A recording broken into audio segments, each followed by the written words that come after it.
तो ये पलायन से भी थोड़ा अफ़सोस होता है। चैलेंजेस तो ये लगते हैं जब मैं लिखती हूँ, तो स्कैंडिनेवियन सोसाइटी बहुत फ्री है। मतलब कई मदर्स जो है कई रूपों में आज हमारे समाज में मौजूद है। तो बाहर एक ये कल्चर भी है कि जब किसी के बर्थडे और क्रिसमस में बुक्स देने का कल्चर है। और स्कैंडिनेवियन क्षेत्र में बसे भारतीयों के बारे में अभी तक हिंदी में कुछ भी नहीं लिखा नहीं गया लिखा। है। भारतीय जो संस्कृति है, जो विरासत है, बहुत स्ट्रांग है। आपको रियलिटी और कल्पना दोनों को लेकर चलना पड़ता है। आप सब कुछ मतलब कल्पना से नहीं लिख सकते। और अगर आप हिंदी साहित्य नहीं पढ़ रहे हैं, आप लाइफ में बहुत कुछ गंवा रहे हैं। मतलब नेशनल लैंग्वेज, एक राष्ट्रीय भाषा को चित्रित करने की शक्ति केवल हिंदी में है। तो ये अच्छा लगता है आपको सुनने में, आप प्रवासी हैं? नहीं लगता। तो मतलब एक विस्तार है ये जी। समकालीन हिंदी साहित्य का, जो प्रवासी लेखन एक विस्तार है। मेरे पैरों को तू मिट्टी में सना रहने दे, मेरी धरती से जो रिश्ता है वो बना रहने दे। ये पंक्तियां मशहूर लेखक की हैं और इसका असर हमारे प्रवासी उत्तराखंडियों में भी बसता है। आज हमारे साथ एक ऐसी ही राइटर हैं जो रह तो विदेशी धरती पर रही हैं, लेकिन उनका लेखन हिंदी पाठकों को प्रवासी भारतीय जीवन का नया स्वाद चखाता है। डेनमार्क में रहकर भी उन्होंने भारतीय संस्कृति और हमारे उत्तराखंड की सांस्कृतिक विरासत का सजीव चित्रण किया है। वहीं डेनिश समाज पर केंद्रित एक उपन्यास के लिए उन्हें राष्ट्रकवि मैथिली शरण गुप्त पुरस्कार से भी सम्मानित किया जा चुका है। हमारे साथ हैं प्रवासी हिंदी लेखिका अर्चना पैन्यूली जी। तो मैम, बहुत बहुत स्वागत है आपका हमारे इस खास कार्यक्रम में। नमस्ते। मैम, आप शिक्षा के क्षेत्र से भी जुड़ी रही हैं, यहाँ से आप डेनमार्क भी गईं, तो फिर आपने लेखन की शुरुआत कब की? मेरी लेखन की शुरुआत भारत में रहते हुए ही हो गई थी। जी। और मैंने तो बचपन से ही अपने को लिखते हुए पाया। हाँ, लेखन को नए आयाम पहले तो जब मैं देहरादून से मुंबई गई शादी के बाद, तब मिले। और उसके बाद जब मैं 97 में डेनमार्क गई, तो वहाँ नए आयाम मिले। पर मैंने अपना लेखन कार्य भारत में रहते हुए भारत ही। में। हाँ, और जब मैं मुंबई में थे, राष्ट्रीय पत्रिकाओं में मैंने छपना शुरू कर दिया था। जी। और जो मेरा पहला उपन्यास है परिवर्तन, जी। वह भी मैंने भारत मुंबई में रहते हुए तो वो लिखना कब शुरू आया किया। था? वो आया था 2003 जनवरी में। पर जी। तब तक मैं डेनमार्क चली गई थी, जी। क्योंकि लिखने में मुझे 3 साल लगे। जी। फिर आपको एक पब्लिशर खोजना है, फिर पब्लिशर ने भी 1.5-2 साल अपने पास जी। रखी। जी। तो इस सब के मतलब मेरा एम था कि ये 2000 में न्यू मिलेनियम में आ जाए, क्योंकि उसमें मैंने आज़ादी के समय से मतलब 50 सालों में जी। ये मतलब उत्तराखंड की महिलाओं की सामाजिक और आर्थिक दिशा में, मतलब उनकी दशा में क्या अंतर आया, क्या परिवर्तन आया है, जी। तो उस पर वो केंद्रित था। तो अभी कितना परिवर्तन आप देख रही हैं उत्तराखंड की महिलाओं में? का बहुत परिवर्तन आ गया है। मैं तो मतलब यहाँ पर काफ़ी वो सशक्त हो रही हैं। जी। और पर एक मतलब एक जो मैंने देखा कि जिससे अफ़सोस होता है कि मेरा जो उपन्यास था वो तो मतलब बिल्कुल पहाड़ी गाँव में रहने वाले उत्तराखंड की महिलाओं पर था जी। परिवर्तन। लेकिन अब काफ़ी मतलब पलायन हो रहा है वहाँ से। जी। आज ही मेरे एक बचपन के मित्र मुकेश नौटियाल से मुलाकात हुई। तो वो कह रहे हैं कि मैं रिटायरमेंट के बाद उसमें लग गया हूँ गाँव को आबाद करना, कि मेरे गाँव में तो पूरा ताला लग चुका है जी। और मैं वहाँ टूर ले जाता हूँ। तो ये पलायन से भी थोड़ा अफ़सोस होता है। लेकिन जो मेरा जितना भी रूबरू मैं यहाँ होती हूँ, तो आज आपकी उत्तराखंड की महिलाएँ उच्च पदों पर है। और मतलब वो अध्यापिकाएँ हैं, प्रोफ़ेसर्स हैं और साहित्यकार हैं उनमें से जी। कई। तो ये देखकर बहुत अच्छा लगता है। तो जब आप डेनमार्क गईं और तब उससे पहले यहाँ पर भी आपने लेखन किया, फिर वहाँ, तो किस तरह के आपको चैलेंजेस मिले? एक तो लेखन में, दूसरा कितना बदलाव आपकी पर्सनैलिटी में आया एक तरह से लेखन से रिलेटेड अगर हम देखें तो?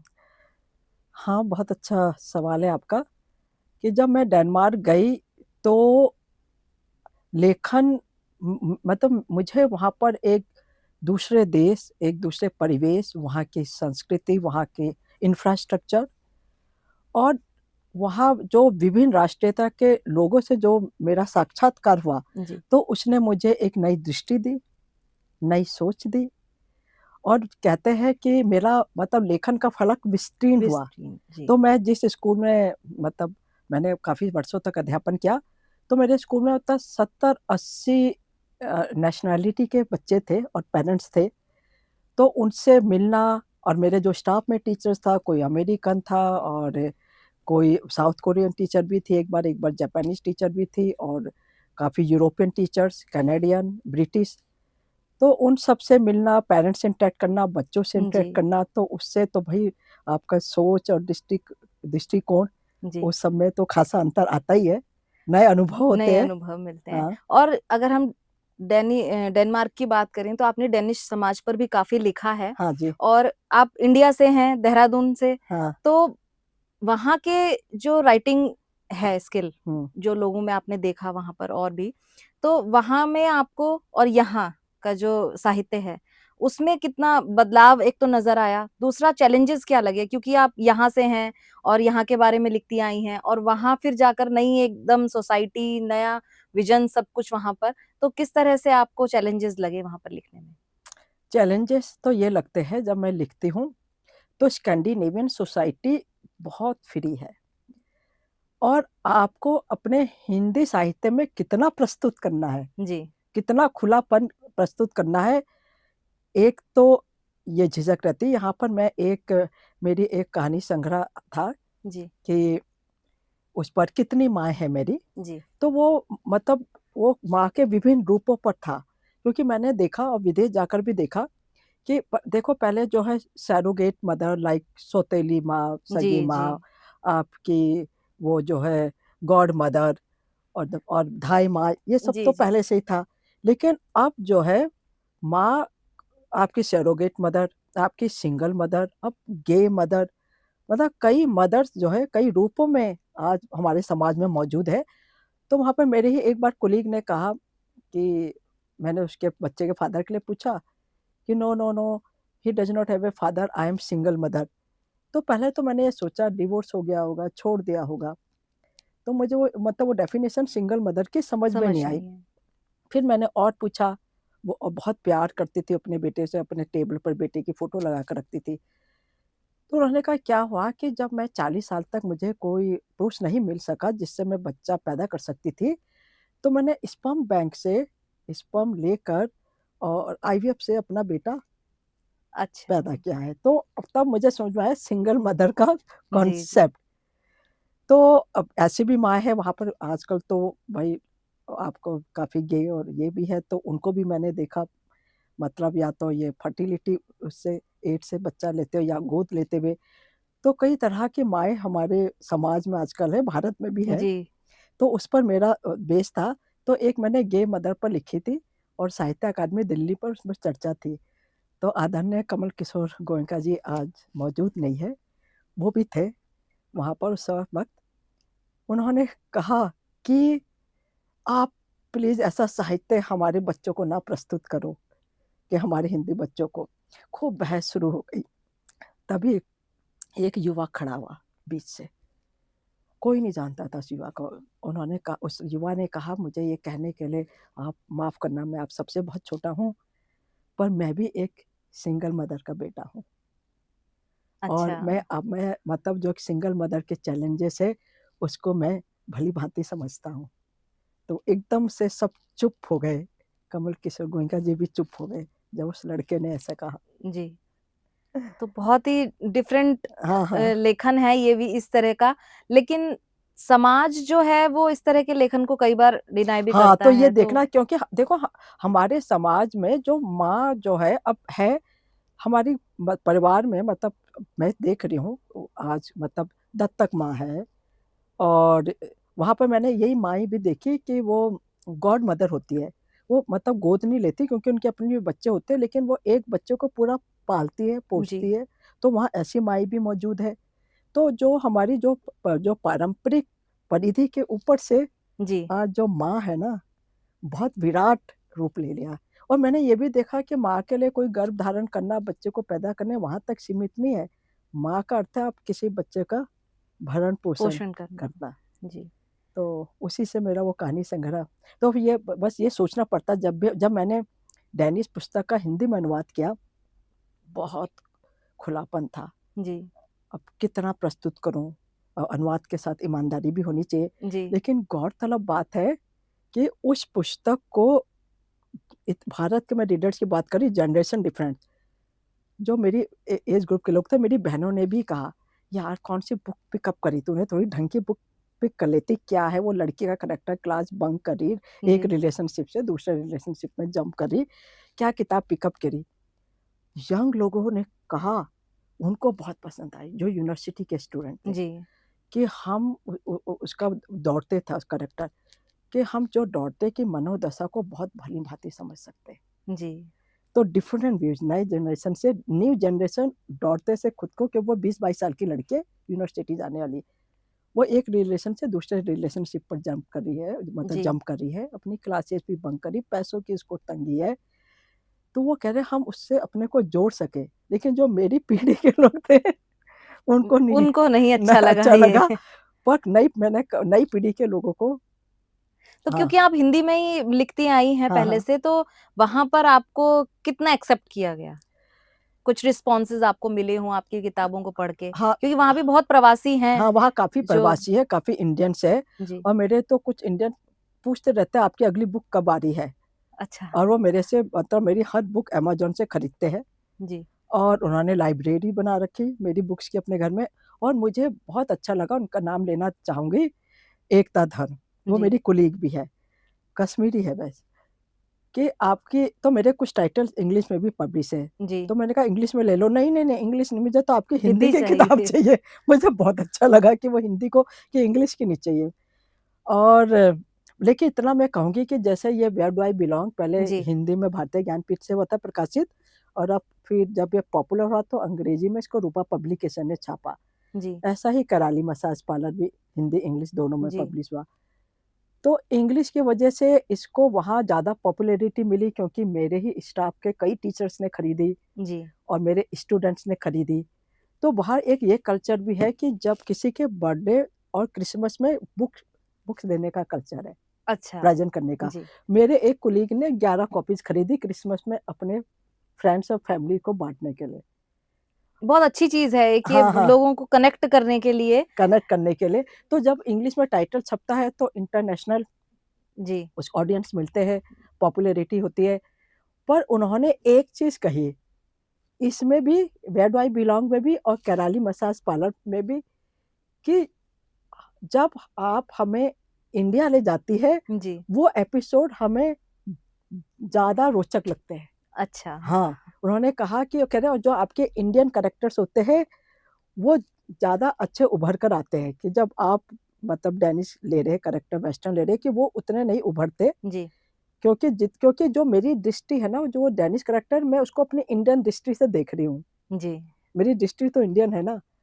तो वो कह रहे कि जो आपके भारतीय कैरेक्टर्स हैं, वो बहुत अच्छे उभरते हैं, और जब आप हमें इंडिया की सैर कराते हैं, कि वो हमें बहुत आप उनको इंटरेस्टिंग, डेनमार्क में ही इंडिया की सैर करा हाँ, देते हैं। वो कहते हैं कि हमें जी, बहुत अच्छा लगता है जब हम इंडिया जाते हैं जी। आपकी बुक्स के माध्यम से। आपने जो ये किताब बताई है वेयर डू आई बिलॉन्ग, हुँ, हुँ। इसके लिए आपको राष्ट्रकवि मैथिली शरण गुप्त पुरस्कार भी मिल चुका है। तो थोड़ा-सा इस किताब के बारे में भी हमें बताइए। इसमें आपने किस तरह से इंडियन साइड को दिखाते हुए डेनिश समाज पर लिखा? ये जो वेयर डू आई बिलॉन्ग है, जैसे मैंने कहा कि मैं 1997 में डेनमार्क गई, और उसमें अपने उत्तराखंड की पृष्ठभूमि पर लिख रही थी अ, ये परिवर्तन। जी, और उसके बाद 2003 से मैंने जो ये अलकनंदा सूत है, ये भी उत्तराखंड की पृष्ठभूमि पे है, इस पर मैंने लिखना शुरू कर दिया था। और जब मैंने इस उपन्यास के प्रकाशन की बात करी, तो मुझे जो यहाँ के प्रकाशक हैं, जो हिंदी संस्थाएँ हैं, जी, उन्होंने कहा कि हमें, अब आप डेनमार्क में रहती हैं, कि हमें वहाँ बसे भारतीयों के बारे में जी, कुछ चाहिए, कि ये आज यहाँ, तब हिमांशु जोशी जी भी जीवित थे, तो उन्होंने कहा यहाँ तो हिमांशु जोशी जी लिख ही रहे हैं ये उत्तराखंड पर आंचलिक उपन्यास, और स्कैंडिनेवियन क्षेत्र में बसे भारतीयों के बारे में अभी तक हिंदी में कुछ भी नहीं लिखा नहीं गया लिखा है, है। कि लोग या तो साहित्य में जो बड़े देश है जैसे यूके, अमेरिका, या गिरमिटिया देशों में बसे भारतीयों के बारे में तो है हिंदी में, लेकिन उस क्षेत्र स्कैंडिनेवियन उस क्षेत्र में बसे भारतीयों के बारे में कुछ भी नहीं है। तो फिर मैंने मतलब इसकी परिकल्पना की। मैंने एक चीज़ पाया कि जैसे मैं शिक्षिका भी हूँ, तो उस मेरे बच्चे तो तब खैर बहुत छोटे थे, लेकिन अब वो जी। बड़े हो गए, तो वो भी उसी सवाल से जूझते। लेकिन तब मैं एक स्कूल में अध्यापन के लिए गई, तो एक ईरानियन लड़का था 22-23 साल का। उसने कहा मैं डेनमार्क में ही पैदा हुआ हूँ और लेकिन मैं अपने को ईरानियन मतलब डेनिश बिल्कुल नहीं समझता, और एक सवाल पीछा करता है। डेनिश में बोलते हैं वो कॉमा डूफा means where do you belong, कहाँ से कहाँ हैं? से है बस। जी। तो कहता मैं कहता हूँ कि डेनिश हो तो कोई मानेगा ही नहीं, क्योंकि शक्ल सूरत जो है, जी। तो मुझे कहना पड़ता मैं ईरानियन हूँ, तो लोग संतुष्ट हो जाते। कह रहे जब मैं ईरान जाता हूँ तो वहां भी वही सवाल मेरा पीछा कर रहा है कि पहचान का हाँ, संकट हो रहा है सब एक तरह पहचान से। का आइडेंटिटी क्राइसिस, जी। वो कॉमन टू फ्रॉम मतलब कहाँ से हो भाई? ईरान से हूँ, ईरानियन बोल रहा हूँ। नहीं नहीं नहीं नहीं, तुम्हारे हाव भाव, जी। तुम्हारा एक्सेंट, तुम ईरान से नहीं हो। तो कहता है भाई मैं डेनमार्क का हूँ। तो वो जी। कह रहा मैं मतलब डेनमार्क में ईरानियन हूँ और ईरान में डेनिश हूँ। और ये चीज मतलब कई लोगों ने कही मेरे से। फिर मैं स्कूल जाने लगी ना, तो वहाँ तो इंटरनेशनल स्कूल था, जी। मतलब बच्चे जो है अलग अलग देशों के थे, तो कईयों ने ये आइडेंटिटी क्राइसिस बताया। तो मैं इससे मोटिवेट हुई। तो इसमें मैंने खैर बहुत सारे कैरेक्टर है, तो इसमें जो रीना है वो वहाँ की दूसरी पीढ़ी की इमिग्रेंट है, तो उससे उठाया। और एक चीज मैंने और पाया, जो वहाँ के जो बच्चे हैं वो 3 प्रकार की संस्कृति से उनकी जद्दोजहद होती है। एक तो अपनी भारत की, क्योंकि घर में विशुद्ध भारतीय वातावरण जी। है, और बाहर मैं आपको कहूँगी भारतीय जो संस्कृति है, जो विरासत है, बहुत स्ट्रांग है। उससे परे झटकना बिल्कुल सरल नहीं है। तो हमारी जो हमें गर्व भी है अपनी जी। सांस्कृतिक विरासत पर। तो जो उनके घरों में सांस्कृतिक विरासत है, पूरा लोग बहुत रिलीजियस भी है, पूजा पाठ, इंडियन खाना जी। तो खैर सब मशहूर है। होता है वहाँ पर भी सब उस इंडियन तरह खाना से। तो विदेशी भी बहुत पसंद करते हैं, जी। इंडियन खाना वो सब। फिर बाहर वो जाते हैं डैनिश सोसाइटी, जो कि बहुत ही स्वच्छंद सोसाइटी है। इन दोनों संस्कृतियों के मिल से जो एक हाइब्रिड कल्चर डेवलप होता है, वो उसके शिकार हो जाते हैं। जी। तो आइडेंटिटी क्राइसिस, विस्थापन की पीड़ा, नए समाज से जद्दोजहद।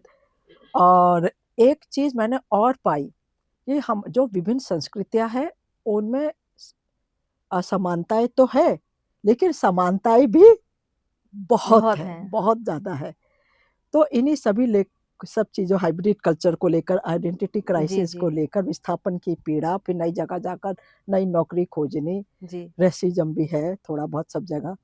तो उन सबको लेकर ये मैंने उपन्यास लिखा। हिंदी में भारतीय ज्ञानपीठ ने पब्लिश किया, और कुछ सालों बाद अंग्रेजी में रूपा पब्लिकेशन ने। अच्छा। हाँ और ये अलकनंदा सुत, क्योंकि आपकी लेटेस्ट किताब ये हाँ आई है हाँ अभी, हाँ इस पर भी हम बात करेंगे।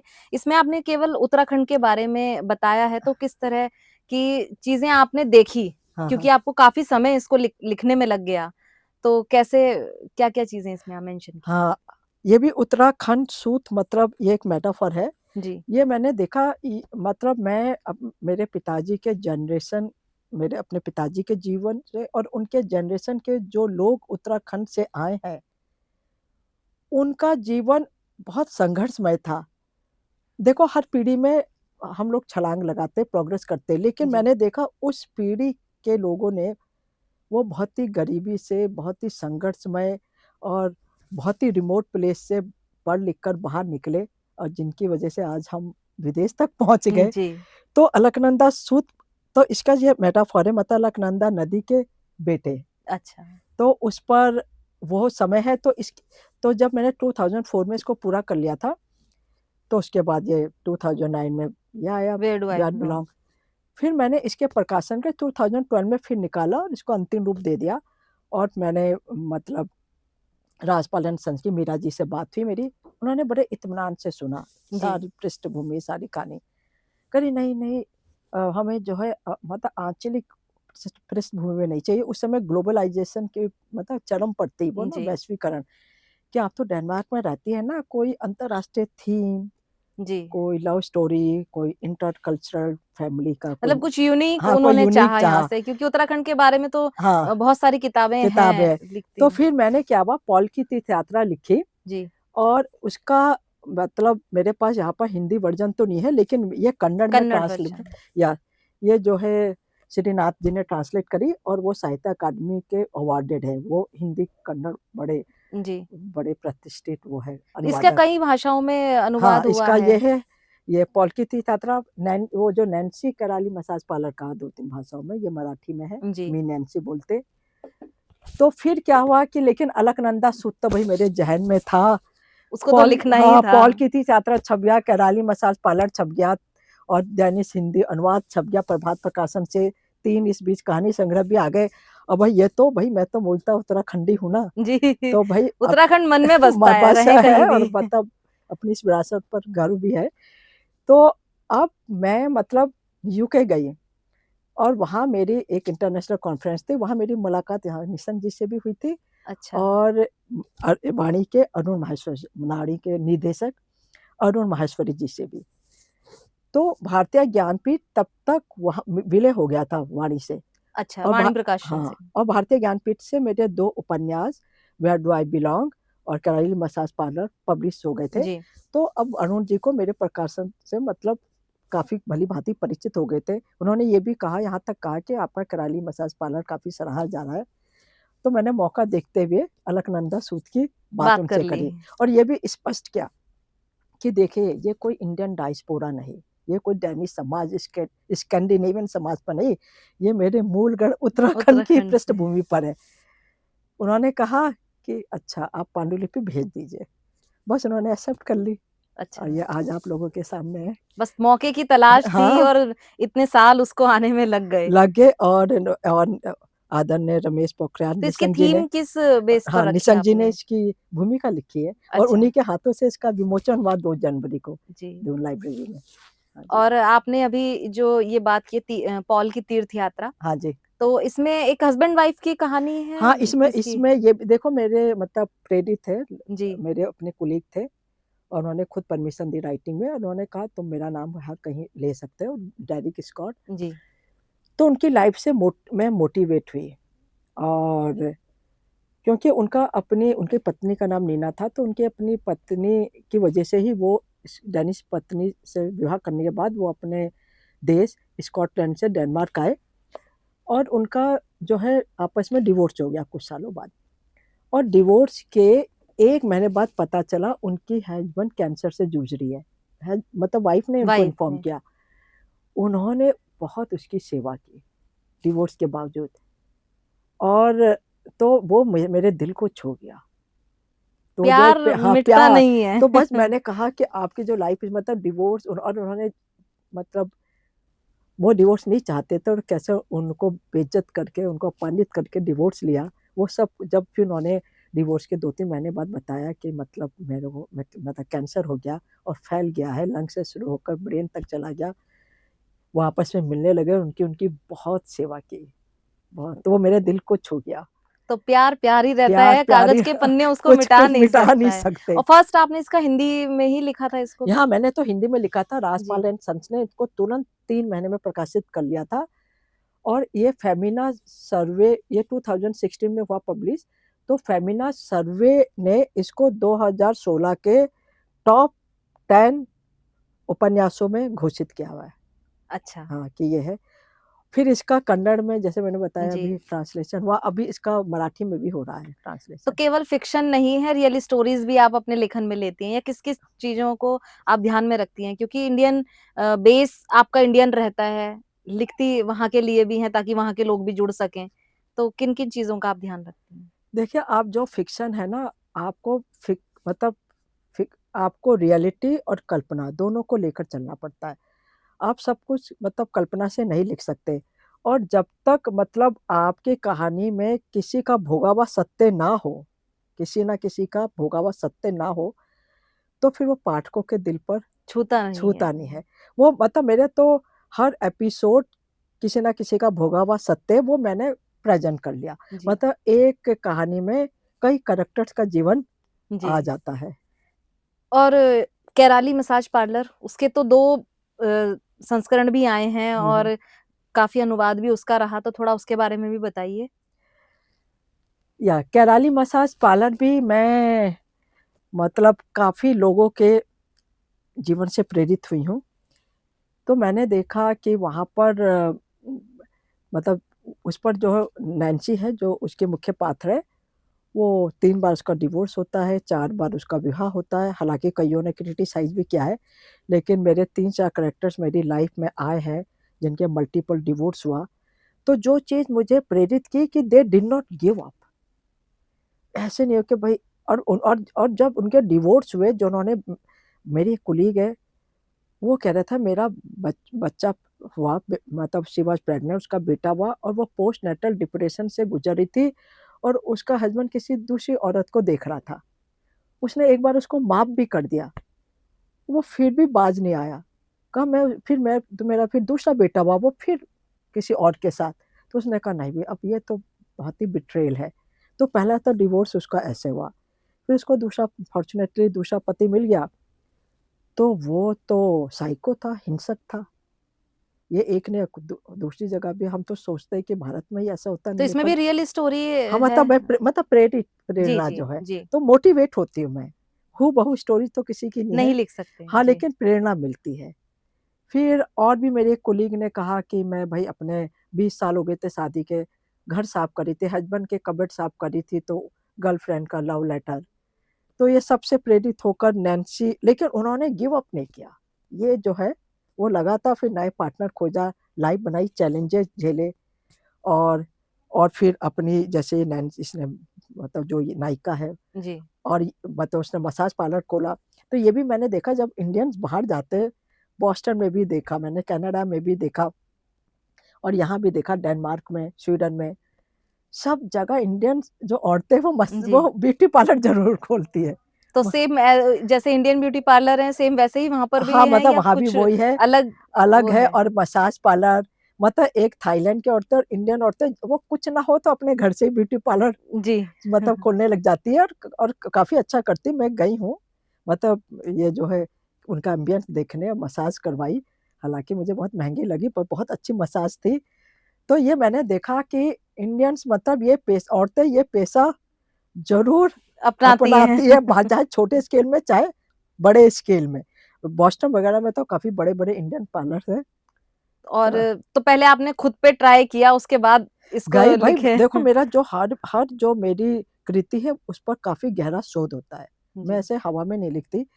मैं कई जगह, जैसे मेरी एक कहानी थी ये हाईवे E47 में, जी। तो एक मैंने उस पर लिखी थी, वो प्रोस्टिट्यूट में। तो मैं मतलब एरिया गई उनको देखने के लिए। वहाँ, डेनमार्क में हाँ, ही? डेनमार्क में भी है। जी। रेड लाइन एरिया में गई और मैंने देखा, कुछ लोगों से इंटरव्यू भी लिए कि कैसे उनकी लाइफ है, वो कैसे इस पेशे में आए, क्या वो मुद्राएँ करती, क्या हरकतें जी। करती है ग्राहकों को रिझाने के लिए। तो वहाँ मैंने उसका भ्रमण किया, 1-2 से सवाल भी पूछा। उनको मैंने कहा मैं राइटर हूँ, वो तो इतने खुश हो गए, इतना कुछ अपने बारे में बताने लगे। तो ये भी मुझे अच्छा लगा कि डेनमार्क में जब वो जो है ना, जो इस धंधे में है, तो इस धंधे में आप कब तक रहोगे? 35-36 सालों तक। उसके बाद गवर्नमेंट उनको पेंशन देती है, उनका मेडिकल चेकअप करवाती है। अच्छा। हाँ, मतलब उसको एज़ मतलब एक प्रोफ़ेशन माना जाता है और उनको सुविधाएँ देती है। उसके बाद भई तुम इस पेशे से हट गए तो उनके लिए घर का अरेंजमेंट करना, उनके लिए दूसरे पेशे में उनको ट्रेनिंग देनी। अच्छा, हाँ, मतलब जैसे इंडिया में तो नहीं है इस नहीं तरह की है, चीज़ें ये नहीं है, तो मुझे ये डेनमार्क की बहुत अच्छी लगी, भई ये तो समाज की रिक्वायरमेंट है। और समाज का हिस्सा भी हैं वो भाजपा लोग। समाज का हिस्सा है, तो भई वो उनकी कब तक ये उम्र रहेगी, ये ना प्रोस्टिट्यूशन की, 35 ज़्यादा से ज़्यादा 40। कुछ तो लोग फिर वहाँ के मतलब अपनी कंपनी चलाने लगती है, बड़ी उम्र की जब हो मतलब जाती वो है। हमेशा इस जो हाँ, एक घेरा है इसमें नहीं बंधी हाँ, लेकिन रहती उनका हैं। मेडिकल चेकअप होता रहता है। अच्छा। हाँ, गवर्नमेंट करवाती है और गवर्नमेंट उनको पेंशन भी देती है और घर-घुर लेने में उनको मतलब सहायता करती है, तो ये चीज़ मुझे तो थोड़ा। ये जो आपका है हाईवे E47 हाँ, ये उसी पर पूरा उन्हें बेस्ड वो है? ये जो ये कहानी संग्रह है, ये मेरा नारी विमर्श पर है। जी।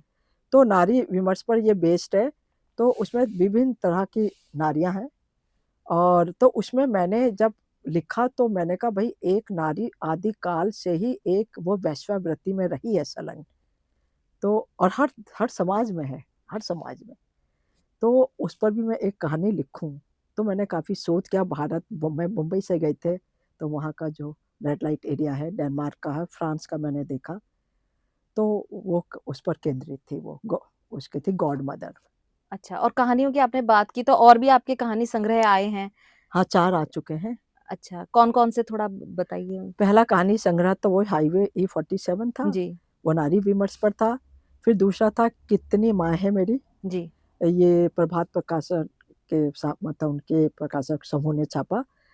और कितनी माँ है मेरी तो विभिन्न प्रकार की माँओं पर है, भिन्न-भिन्न जी, प्रकार की। उसके बाद मेरा आया 2 अकेले इंसान पर लेख प्रकाशन से। फिर मेरा आया मेरी मदरबोर्ड, वो भी कई तरह की माँओं पर आधारित आया, वो पुस्तकनामा से। तो जो ये मतलब मेरी मदरबोर्ड एक कितनी माँ है मेरी, इसकी भूमिका नासिरा जी ने लिखी है, बहुत अच्छी भूमिका। अच्छा। हाँ। आपकी काफ़ी किताबें जो हैं चर्चित रही हैं वहाँ पर भी, तो यूथ को अगर हम देखें, तो कैसे हम इंडियन जो यूथ है, क्योंकि आप हिंदी में लिखती हैं, तो हुँ, हुँ। वहाँ यूथ को कैसे हम कनेक्ट कर सकते हैं, कैसे आकर्षित कर सकते हैं ताकि वो हमारे कल्चर को समझें? जो प्रवासी हैं वहाँ भी या इंडिया में वहाँ भी, यूथ को कैसे कनेक्ट करें? साहित्य के क्षेत्र के लिए? बहुत अच्छा सवाल है और इसमें काफ़ी चर्चा, काफ़ी बहसें, काफ़ी विमर्श, एक तरीके से आंदोलन सा हो रहा है, क्योंकि जो युवा है वही लोग तो भाषा को लेकर आगे जाएँगे। जी, मैंने एक चीज़ देखी कि जो क्योंकि मैं मतलब शिक्षण से भी जुड़ी हूँ, कि बाहर के बच्चों में एक रीडिंग हैबिट है। ख़ैर समय के साथ कम हुई है सोशल मीडिया के आ जाने जी, से। तो लेकिन वहाँ वहाँ बचपन से रीडिंग हैबिट डेवलप की जाती है बच्चों में। वहाँ भाषा को बहुत रोचक ढंग से पढ़ाया जाता है, जैसे एक वर्कशॉप के रूप में। और बचपन मतलब छोटी कक्षाओं से ही उन पर उनके स्टैंडर्ड के लेवल के बाल साहित्य जी, या किशोर साहित्य काफ़ी रहता है। और वहाँ पर एक चीज़ का और मैं ज़िक्र करना चाहूँगी कि जैसे मैं जब गई तो मैंने डेनिश भाषा सीखी, तो एडल्ट के लिए सरल, ईज़ी ईज़ी लर्निंग कहते हैं। ईज़ी अच्छा, मेरे लिए, जैसे मेरे जैसे को लिए जो जो जो भाषा भी सीख रहे हैं, तो ईज़ी लर्निंग नॉवेल्स थे। जैसे मेरे इस अलकनंदा सूद का ही एक ईज़ी लर्निंग नॉवल, अच्छा, जो जो विदेशी हिंदी सीख रहे हैं उनके लिए हो जाए। तो अभी हिंदी में ये ना के बराबर है ईज़ी लर्निंग नॉवेल्स। जी, जैसे प्रेमचंद के आप ईज़ी लर्निंग नॉवेल्स बना मतलब कर सकते हैं। ममता कालिया जो प्रसिद्ध हमारे साहित्यकार हैं, उनके ईज़ी लर्निंग नॉवेल्स करके आप यूनिवर्सिटी के कोर्सेज़ में लगा सकते हैं, जो हिंदी सीख रहे हैं, जो विदेशी हिंदी जी, सीख रहे हैं।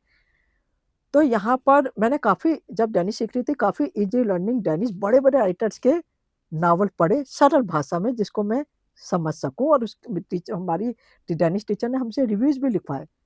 तो वहाँ छोटी कक्षाओं से रिव्यूज़ लिखवाए जाते हैं। अच्छा, और वहाँ पर रीडिंग होती है कि अच्छा पेरेंट्स आओ वॉलंटियर, हफ्ते में इस दिन इन छोटी क्लासेस के बच्चों के लिए आप स्टोरी बोलो, जी, उनके स्टोरी बुक्स। बड़ी क्लासों के बच्चों को करते हैं कि आपको छोटी क्लासेस के बच्चों को मतलब 2-2 बच्चों को लेकर उनको एक जी, स्टोरी टेलिंग सेशन होते हैं वहाँ काफ़ी। तो छोटेपन से बच्चों में एक रीडिंग हैबिट डेवलप हो जाती है। और वहाँ के बच्चे बहुभाषी भी होते हैं। वो अंग्रेजी भी बोलते हैं और वो मतलब यूरोपीय भाषा भी बोलते हैं। लेकिन मैंने ये देखा कि अंग्रेजी उनकी मातृभाषा के महत्व को कम नहीं करती, जी। जो अपने देश में है, कि वो चल ले तो मतलब 4-4 भाषा लेकर चल रहे हैं, लेकिन अपनी मातृभाषा को पूरा सम्मान है उनको।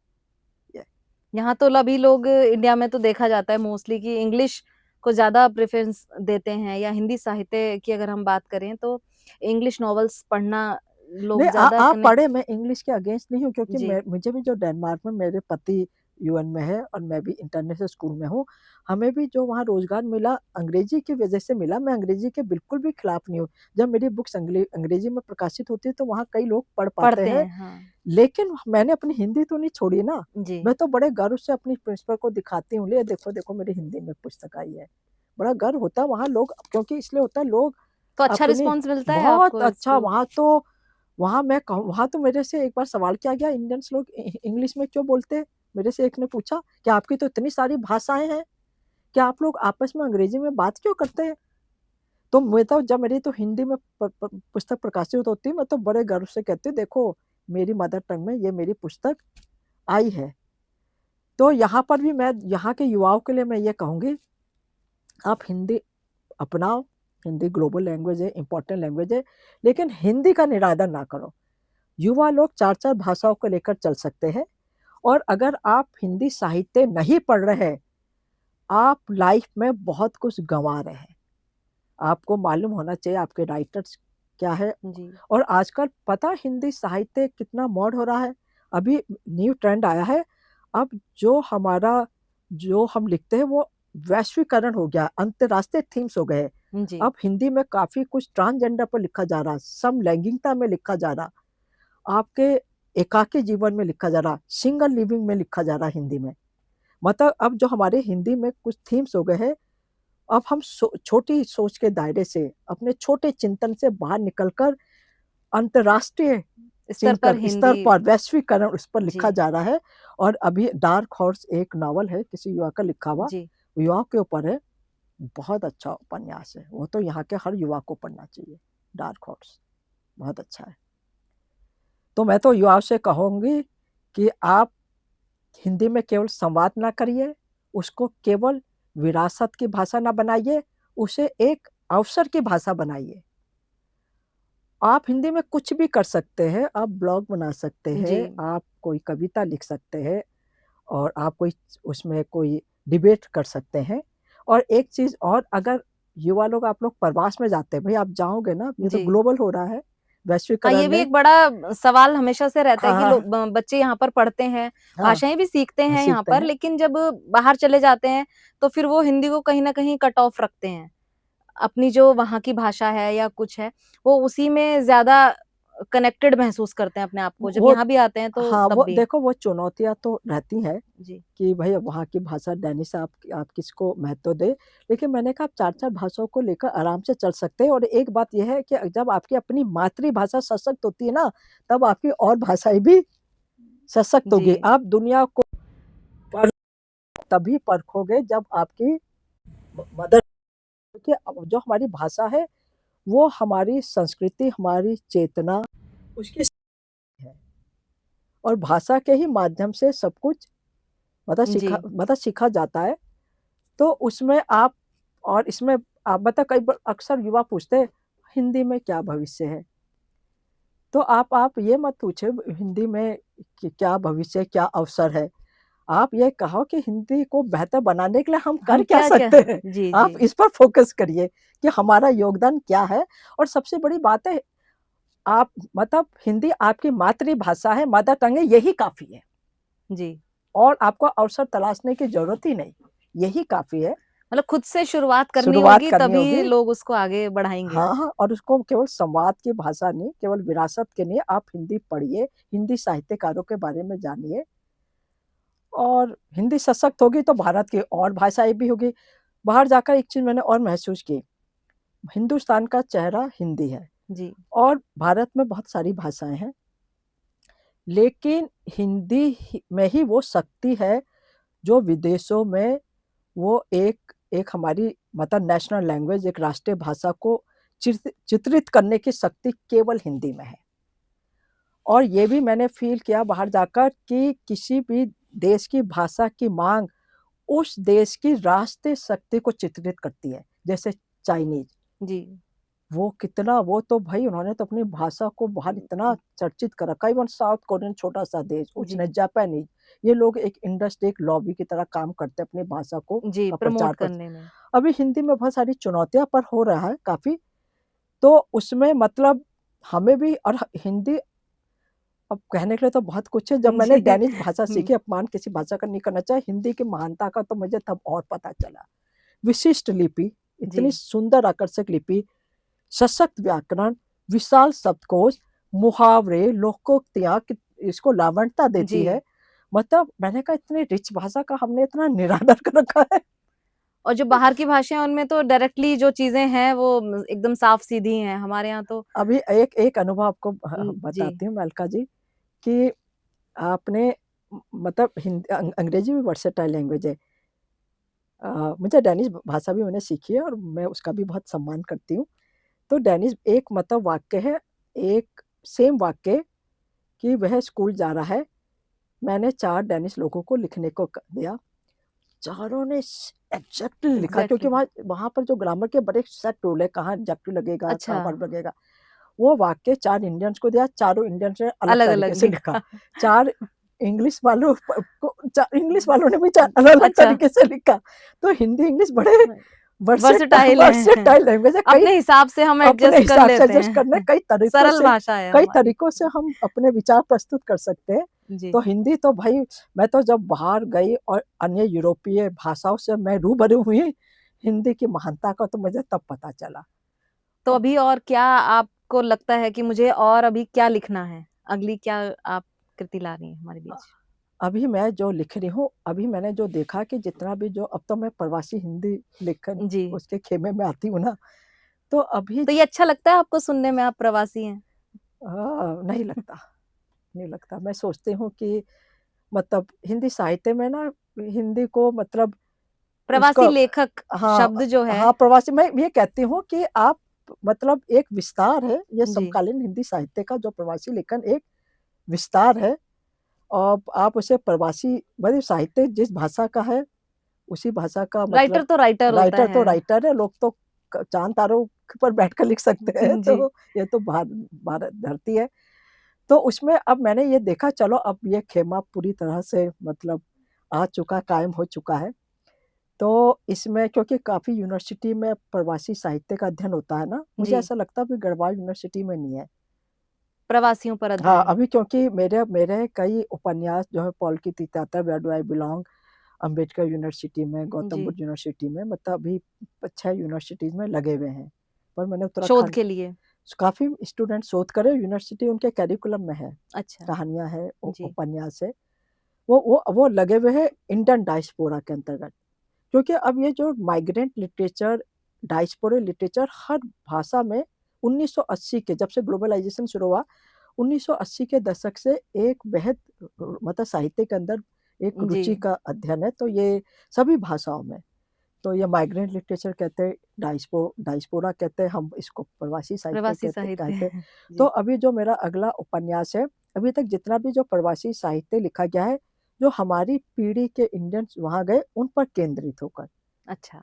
जो वहाँ दूसरी और तीसरी पीढ़ी के इंडियंस हैं, उन पर केंद्रित होकर मेरा वेयर डू आई बिलॉन्ग पर है जी। ये रीना, अभी उन पर और लिखा जाना चाहिए। तो मेरा नया उपन्यास, समझो जो मेरी बेटी जो वहाँ पली-बड़ी, उसका क्या नज़रिया है, उसके क्या फ्रेंड सर्कल है, अच्छा। उसमें कितनी भारतीयता है, उसमें तो वो कितना भी मेरा हिंदी में ही आएगा?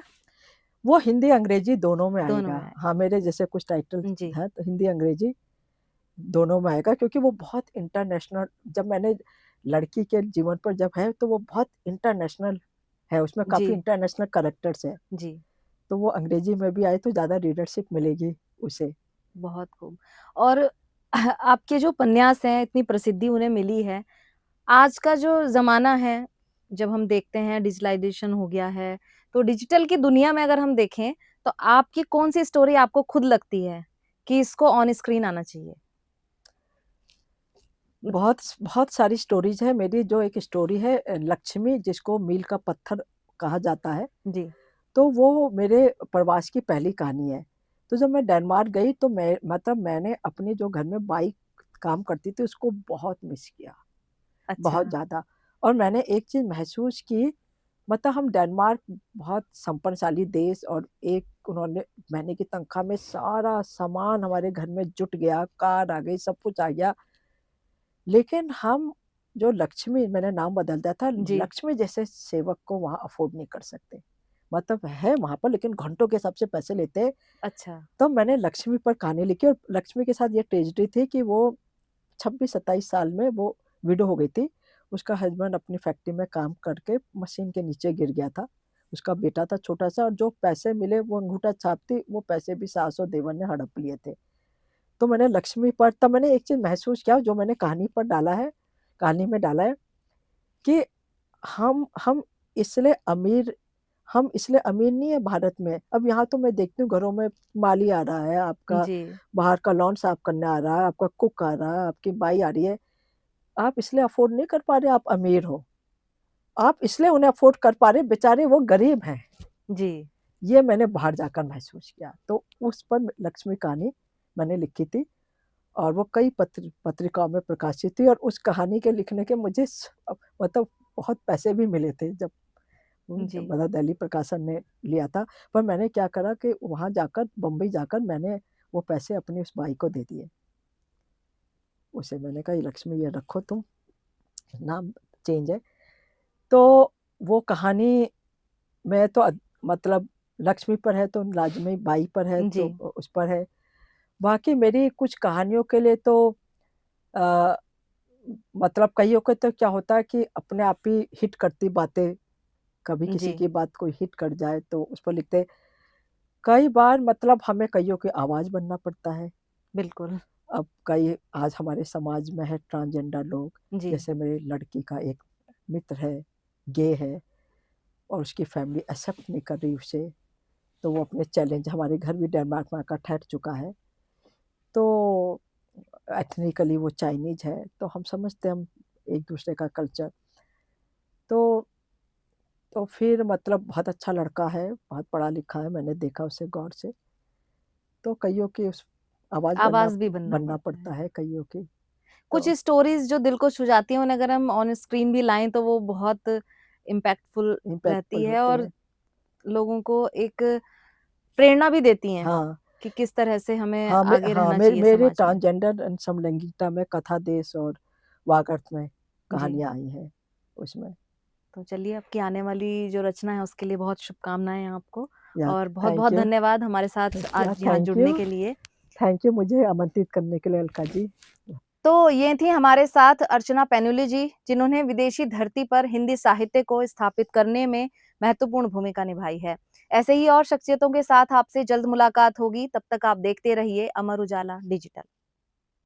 अगर आप ये वीडियो YouTube पर देख रहे हैं तो हमारे चैनल को सब्सक्राइब कर बेल आइकन दबाएं और Facebook पर देख रहे हैं तो हमारे पेज को लाइक करें।